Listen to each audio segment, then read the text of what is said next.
Dans la religion musulmane, la mère est profondément vénérée. Sa place est sacrée. Elle est considérée comme le pilier de la famille, celle qui éduque et nourrit, celle qui veille et protège. Un hadith célèbre dit « Le paradis est sous les pieds des mères ».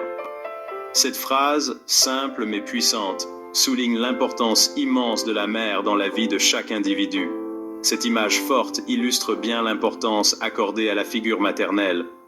Elle est le symbole de l'amour inconditionnel et du sacrifice. Le paradis, symbole de paix et de bonheur éternel, est accessible par le respect et l'amour que l'on porte à celle qui nous a donné la vie.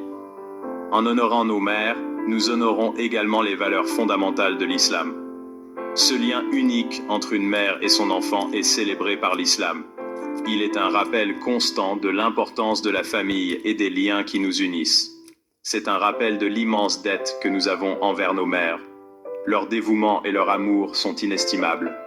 Leur amour inconditionnel et leur sacrifice méritent toute notre gratitude et notre affection.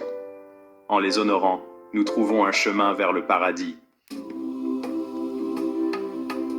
Le Coran, livre sacré de l'islam, est très clair. Le respect envers les parents est un devoir fondamental.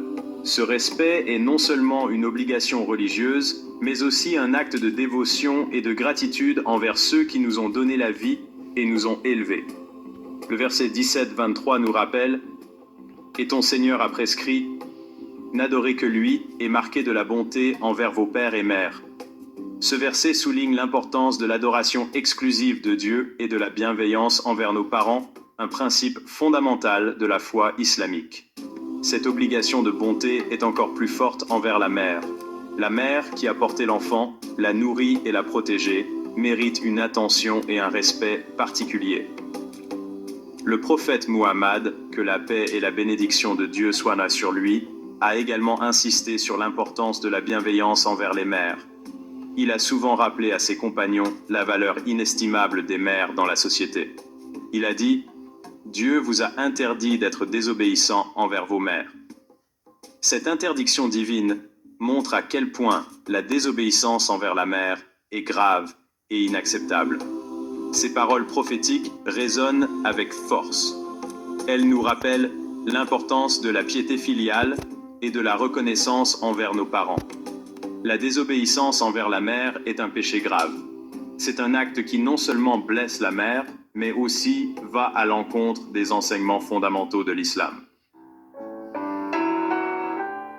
Un jour, on demanda au prophète, que la paix et la bénédiction de Dieu soient sur lui, « Qui mérite le plus ma bonne compagnie ?» Il répondit, « Ta mère. » La question fut posée 3 fois, et chaque fois, la réponse fut la même, « Ta mère. » Ensuite seulement vint la mention du père. Ce hadith souligne la place prééminente de la mère. Son rôle, ses sacrifices, son amour inconditionnel la placent à un niveau supérieur. C'est un appel à la reconnaissance et au respect absolu envers celle qui nous a mis au monde. La mère est souvent la première à se lever et la dernière à se coucher, veillant sur sa famille avec une dévotion sans faille. Elle est le pilier de la maison, offrant soutien et amour à chaque instant. Honorer sa mère, c'est honorer la vie elle-même. L'influence d'une mère est immense et durable. La mère est le premier contact d'un enfant avec le monde. Elle est son premier professeur, son modèle, son refuge. Son influence sur le développement moral et spirituel de l'enfant est considérable. Elle transmet les valeurs de l'islam, l'amour du prochain, la compassion, la générosité. Elle lui enseigne le respect des autres et l'importance de la foi. Son rôle dans l'éducation est primordial. Dans le monde moderne, il est plus important que jamais de se rappeler l'importance de la mère. Malgré les changements sociaux, les enseignements de l'islam restent pertinents. Honorer sa mère, c'est lui témoigner chaque jour notre amour et notre gratitude. C'est l'écouter, la soutenir, prendre soin d'elle. C'est faire en sorte que sa vie soit douce et paisible en reconnaissance de tout ce qu'elle a fait pour nous.